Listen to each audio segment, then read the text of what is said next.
Hey Miles, today I want to talk to you about something really, really important and very serious among teenagers, and it has to do with teen suicide.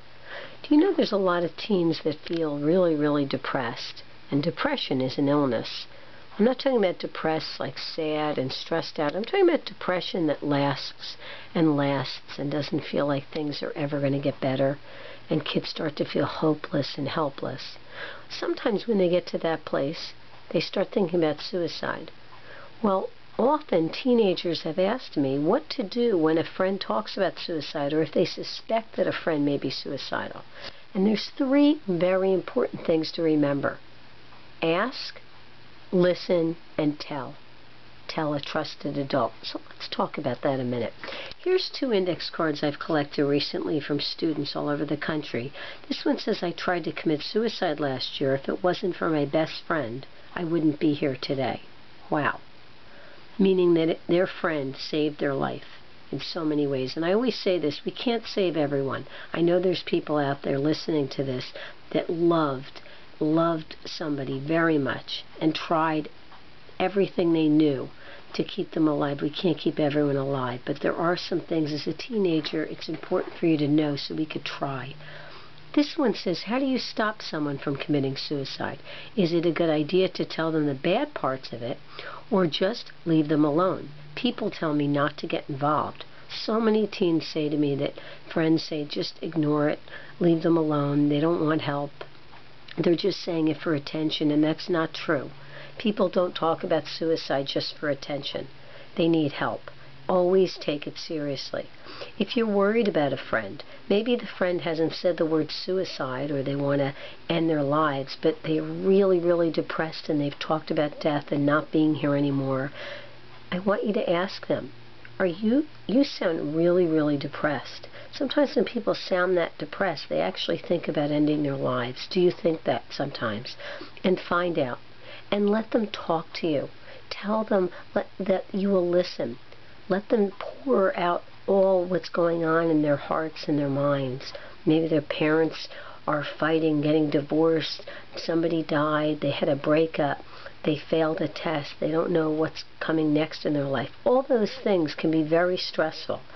But as you all know, lots of people go through those things. That doesn't mean that makes someone suicidal. 95% of people who die by suicide had a diagnosable mental illness or mental health disorder at the time of death.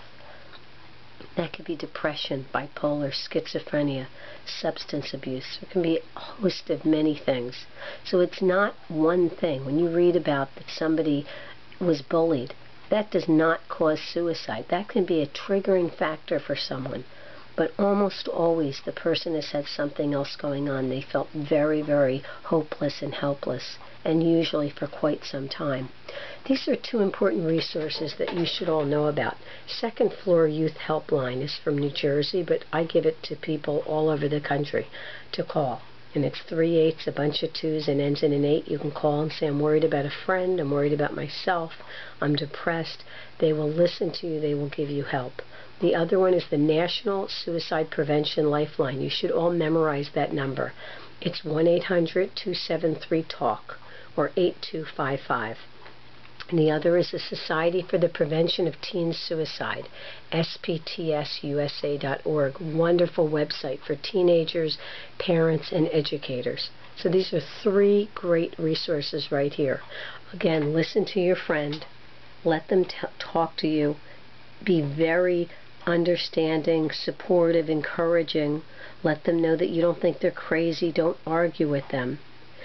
Tell them you want to get them help. Chances are they'll say, I don't want help. I don't want you to tell anyone. If you're a good friend, you won't tell, they may say. That's not true. I would rather you risk the friendship than risk having the last chance possibly to save your friend. Go to somebody you trust. Ask your friend if they'll go with you to a teacher they trust, an aunt, a parent, a neighbor, somebody that they know, a coach that they're connected to, and say, I will take you. Try not to leave your friend alone. That's really, really important. And if you're worried right there and right then that somebody's going to hurt themselves, you can call 911 and get help. It's important. Even on Facebook and Twitter these days and online, you can go to report abuse and scroll down and it will say suicide.